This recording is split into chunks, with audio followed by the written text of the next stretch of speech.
A Texas pastor may soon be out of a job due to his history of sexual abuse. A Coast Guard officer has been accused of plotting to kill prominent politicians and journalists. And a recently filed bill may make it easier for students at UNT and other Texas colleges to vote. From the Mayborn School of Journalism at the University of North Texas, this is NT Daily News.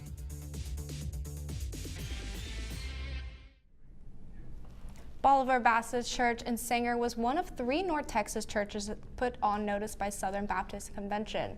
Thanks for joining us. I'm Victoria Wickham. And I'm Noah Borden. On Monday, the convention's president, J.D. Greer, threatened to kick out churches that show a, quote, wanton disregard for sexual abuse and caring for the survivors. The Dallas Morning News report Greer called out 3 North Texas churches needing to take immediate action for its role in the sexual abuse scandal uncovered by the Houston Chronicle and San Antonio Express. The Sanger Church currently employs Pastor Dale Dickey Amix, who was named in the civil suit in 2006. The other 2 churches are in Bedford and Garland. Amix was accused of inappropriately touching a 14-year-old and later impregnating her when she was 18. The 2 met at a now defunct church in Louisville. In a sworn deposition, Amix admitted he believed the victim was 17, the age of consent, when he began having sex with her. He has paid child support for the child since the child was 9 years old. Several Denton businesses are at risk for losing their space in the University of North Texas. I was able to speak with the universities and business owners about the matter. The campus bookstore has been on Avenue C for 10 years. We love the spot and appreciate the business over there. But last week, Brent Erskine found out he may not have a choice. The bookstore might have to move. The University of North Texas Board of Regents recently approved 4 separate motions that would allow the university to acquire several properties along Avenue C through either purchase or eminent domain. These properties include Oriental Express, New York Subhub, and Campus Bookstore. Eminent domain would allow the university to take these properties without reaching an agreement with the business owners.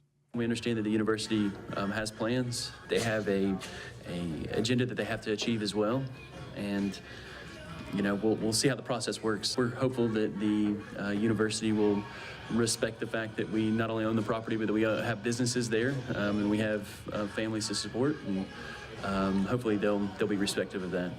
Associate Vice President for Facilities David Reynolds says using eminent domain is the last option. You go through a legal process that would allow the state agency to offer a fair market value for the property, but it involves going through a court process, and there's multiple steps. So you'd obviously would much prefer to work directly with the owner and come to an agreeable solution. The university would rather reach an agreement with the businesses. The purpose of negotiations, and there will be negotiations with the owner, is really to find a market solution, something that is amenable to both parties. Nobody wants to do something that feels like it's a unilateral action enforced on somebody. Erskine says for now, the future is uncertain. There's not too many spots for a bookstore, right? The university has not yet released its plans for the property. A university spokesperson, Julie Payne, released a statement saying, quote, the geographic location of the properties along Avenue C make them notable and an ongoing part of the discussion for the university's long-term planning. The City of Denton is proposing changes to its red light camera systems. NT Daily's Caitlin Griffin is live on intersection of Fort Worth Drive and I-35 East. More red light tickets are issued at this location than any of the other 10 locations in Denton, in an effort to make intersections like this one safer. The city is proposing to add 1 extra second to your yellow light. Last April, the city piloted the program at the intersection of West Oak Street and Carroll Boulevard. According to city officials, there was a significant drop in red light tickets issued after that. Lily Herring, a Denton resident, said an extra second would have made all the difference when she received the ticket. Even if it had gotten the picture like 1 second later, I would have been out of the intersection, because the picture that they got was of my back license plate like right before it passed over the line. The change will come into effect on March 1st. The City of Denton is also debating whether or not to keep their red light program. The city's contract with Red Flex Traffic Systems, which operates the city's lights, will end in July. Live for NT Daily News, I'm Caitlin Griffin. Construction on multiple streets in Denton is still ongoing. East McKinney Street, South Welch Street, and East Hickory Street are fully or partially closed at this time. The projects will be completed as weather permits Hickory Street is under construction to improve safety on the street after crashes took multiple lives.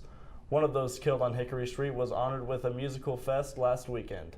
NT Daily's Caitlin Griffin tells us how Lucas Fest recognized a life lost and raised money for charity.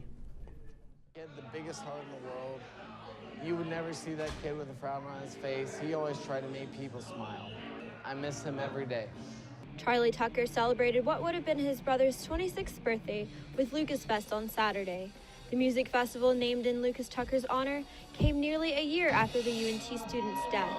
While riding to work, the car Tucker was in slid off the sharp curves on Hickory Creek Road and submerged in the ravine below.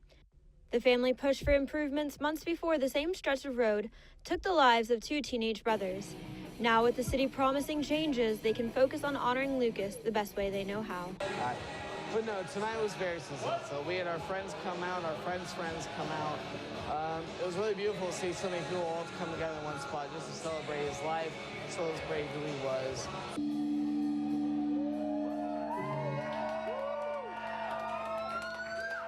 The music festival is hosted by Andy's Bar on the Square. 4 local bands played free of charge so that all the proceeds could go to Lucas's favorite charity, the Denton Animal Shelter. Talent buyer Blake McDaniel says you don't see that very often. Because if bands are willing to take their time from their weekend and do something for charity as a venue, the least we could do is give them a place to do it. Lucas Fest raised over $350 for the Denton Animal Shelter. Organizers plan to repeat the event next year. For NT Daily TV, I'm Caitlin Griffin. Hickory Creek Road is expected to be reopened with added guardrails on March 1st. Domestic violence can be a sensitive subject. NT Daily's Daily Rosas spoke to a UNT professor whose research focuses on domestic violence. Domestic violence can happen to anybody, no matter the gender or age, and it also doesn't necessarily have to be physical abuse. That's what Dr. Sharon Boland told me. She specializes in recovery approaches with survivors of domestic violence and is not afraid to speak out on the subject. It's a very destructive pattern of interactions between family members where people can harm each other. They might do physical damage. They might make threatening statements. In the United States, 1 in 4 women are victims of domestic violence and 1 in 9 men. If you or anybody you know experience domestic violence, there are facilities that can help with emotional and financial support. Daisy Rosas, NT Daily News. Up next, we'll break down what is happening with TV star Jussie Smollett's legal case.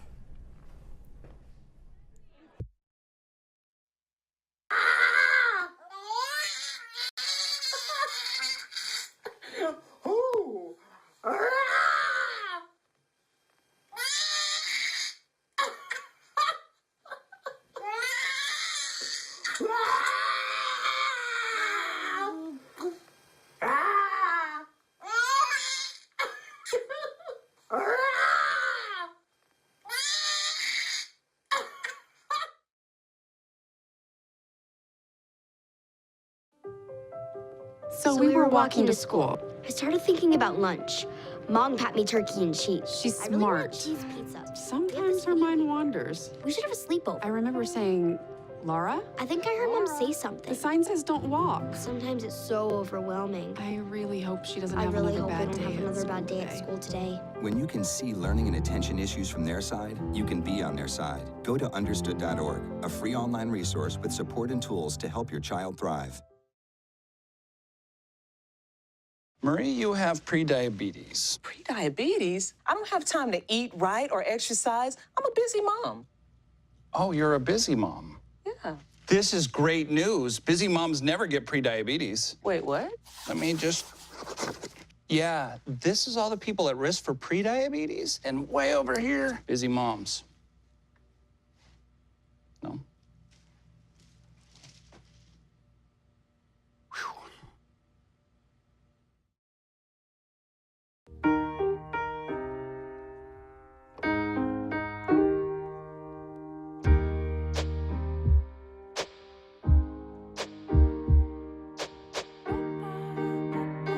our neighbors and best friends. I love my sister. My heart doesn't see race. Love is love. Our family is no less than any other family.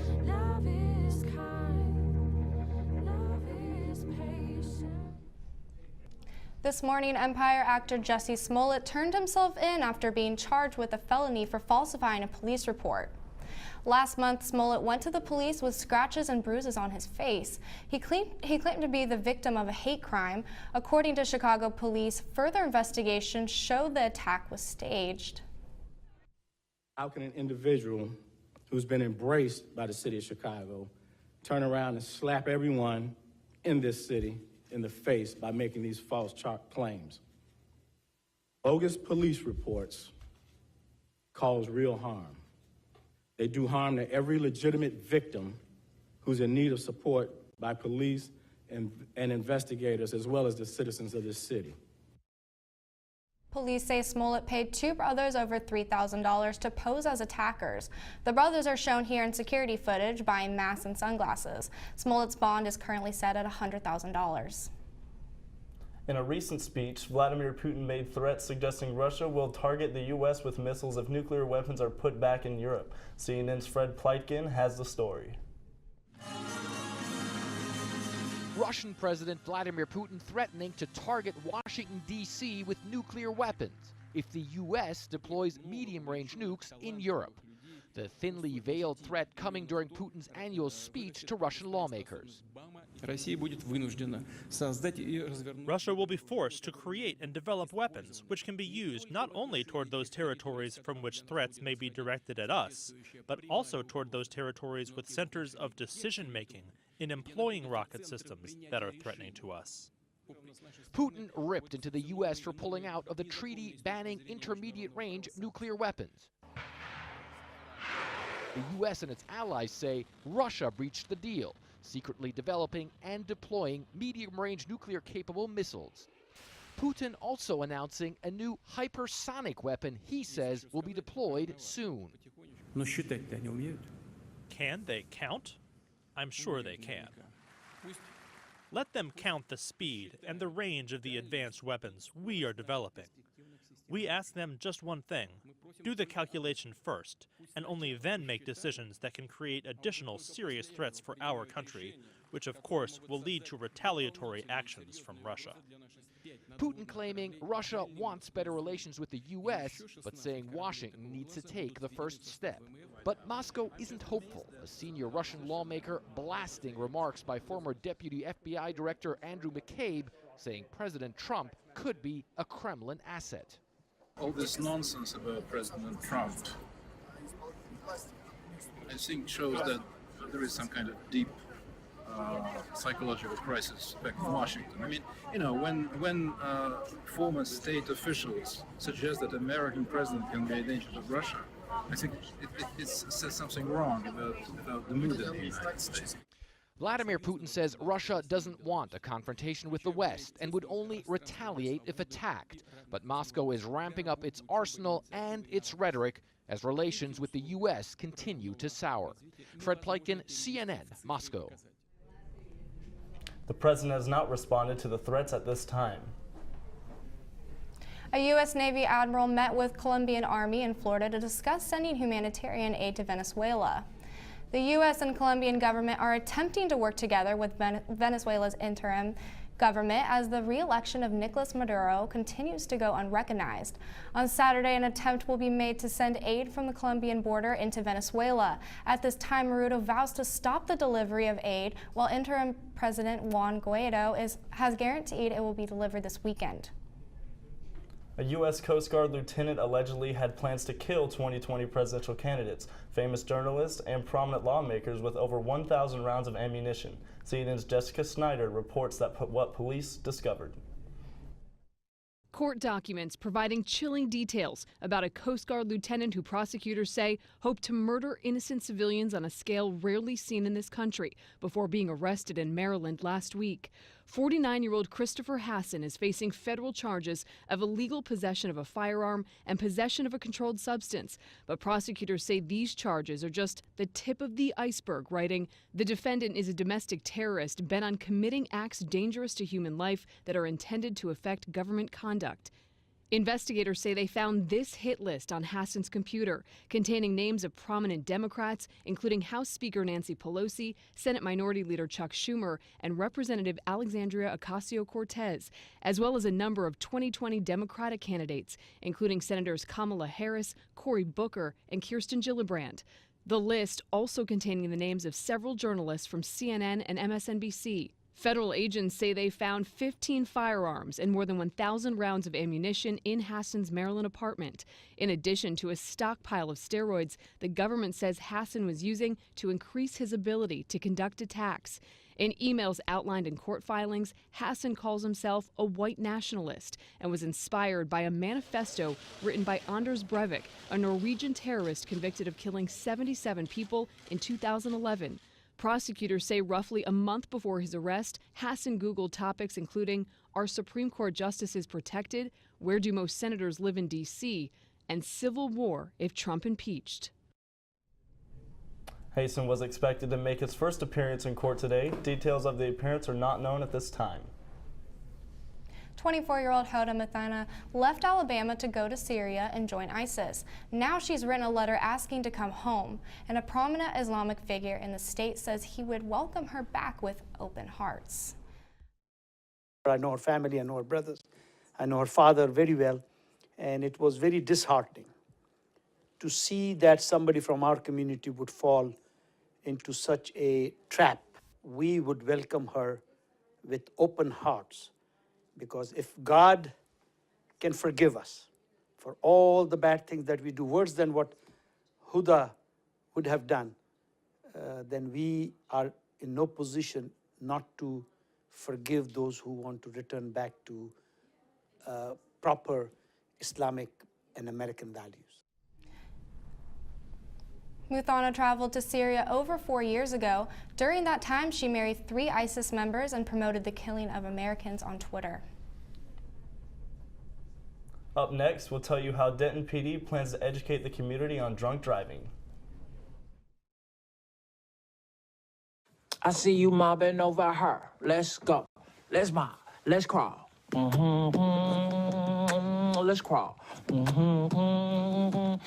Let's crawl. Hey, yo, we mobbing. Come on, girl. Let's crawl. Hey, yo, let's crawl. Hey, yo, let's crawl. Hey, let's crawl. Hey, yo, let's crawl. Hey, you. Yeah, you. Getting that college education? What are you gonna do? Graduate and take some office job? Be like everybody else? Or will you dare do something different? Like be a teacher. You could be my teacher. You got the skills. The smarts? Yes, you. You could be the teacher I never forget. That'd be cool. Does that corporate job even have recess? What are you gonna make of yourself? What are you gonna make of me?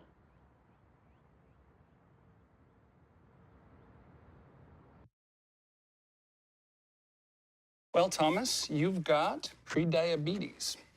But with more exercise and a change in diet, it can be reversed. I've tried exercising. It just makes me hungry for bacon. I love bacon, too. And who really likes to exercise? Not me. Me neither. Nobody. So we're good? What? Oh, you still have pre-diabetes. Big time.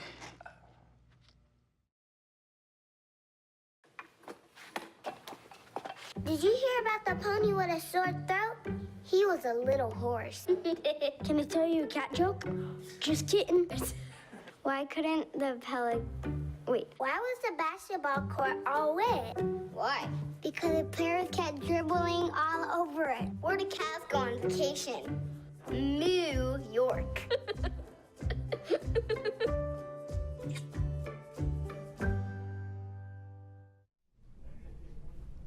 The Denton Police Department is getting ready to launch a new campaign to help educate the community on the risks of driving while intoxicated. I talked to them about what the campaign will entail. Earlier this month, 12 people were arrested for driving while intoxicated in just one weekend. Denton Police Officer Brian Coe says on an average weekend, authorities typically make 2 to 4 DWI arrests. That number can fluctuate. If there's a special event in town, there may be more DWI arrests. If it's, kind of in the middle of winter and, a large chunk of the population has gone home for the winter, then those numbers may be lower. Coast says DWIs are not limited to only having a blood alcohol content over 0.08. Factors like the loss of normal use of mental and physical faculties while driving a vehicle can get you a DWI. You can in fact get a DWI on prescription medication, you can get a DWI on marijuana, you can get a DWI on illegal drugs. Anything that alters the way your mind or your body is working and negatively affects your ability to drive a vehicle would be a DWI. In the upcoming weeks, the Denton Police Department will launch a new campaign called DWI Free Denton. Coast says the holistic campaign aims to address DWI-related offenses by focusing on 3 components: prevention by educating the community, enforcement by finding intoxicated drivers on the roadways, and prosecution by working collaboratively with the DA's office. UNT Police Department also plans to partner with Denton PD. They asked us if they would be interested in working with them, and of course we want all of our Denton and UNT folks to be safe, so we jumped at the opportunity. Authorities say staying safe on the road starts with planning while you can and never drink and drive. Officers encourage anyone who sees a possibly intoxicated driver to call 911. Denton Solid Waste and Recycling has noticed an increase in incorrect recycling. To counteract to this, they're starting a new campaign called Recycle Right. Beginning in March, Denton will tag bins with contaminated recyclables and wait a week before emptying them. The city said the contamination they most often see is styrofoam and plastics. Denton does not recycle styrofoam. Plastics are only recyclable with number 1 through 7. Aluminum, paper, and glass can be recycled as well. Texas has one of the lowest voter turnouts in the nation. Coming up, find out what the House of Representatives is doing to increase voting. This is the story of a boy who is very sensitive to lights and sounds. So he built secret hiding places where nothing could get in. The boy didn't like looking people in the eye. It made him feel uncomfortable. One day, he found out he had something called autism. His family got him help. And slowly, he learned how to live with it better. Early intervention can make a lifetime of difference. Learn the signs at autismspeaks.org.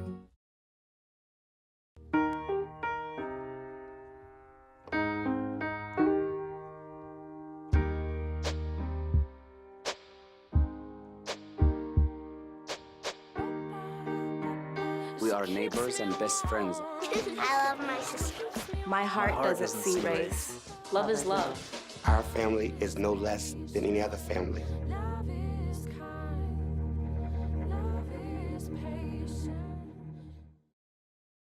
Green red hat. Oops.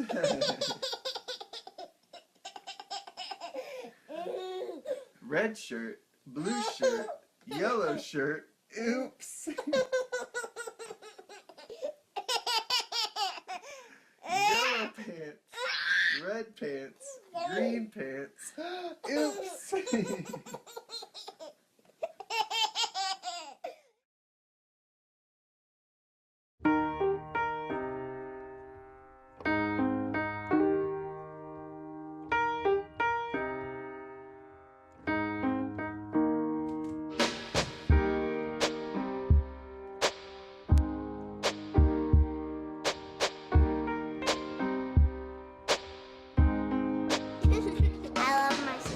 My heart doesn't see race.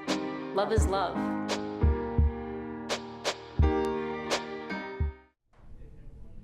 Texas House Bill 1950 was filed today. The bill would add student IDs to the list of acceptable photo IDs voters could present at polling locations, opening up voting opportunities to thousands of Texas students. In a statement, Representative Aaron Zweiner said, when young Texans engage in the electoral process, they stay engaged for the rest of their lives. Texas has one of the lowest voter turnouts in the nation.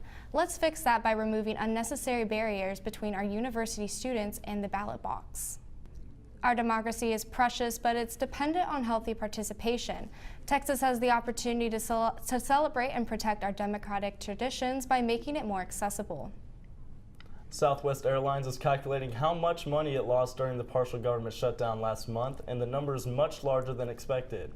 The Texas-based airline announced a total loss of $60 million on Wednesday. Originally, the loss was calculated to be $10 or $15 million. In addition to this, Southwest has been dealing with plane mechanical issues and an investigation from the Federal Aviation Administration regarding the weight of checked bags on planes. The Fortress Festival is in its third year and has become one of the biggest concerts in the DFW area. This year, a Denton band made it into the lineup. Meech Pango, a band made up mostly of UNT and TWU students, earned a gig alongside names like Leon Bridges and Ray Schmurden this month. Fortress Festival held a competition where North Texas bands posted their best music video and rallied their fans to vote. The top 10 most voted bands were filtered out by curators until only one was left.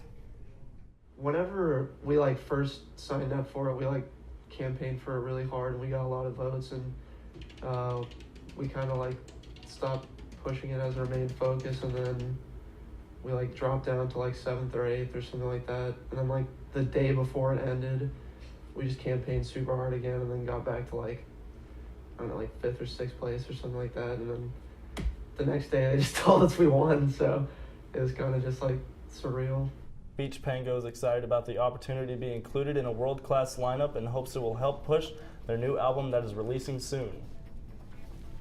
That's our time for now. Thanks for joining us. We'll see you next time for NT Daily News.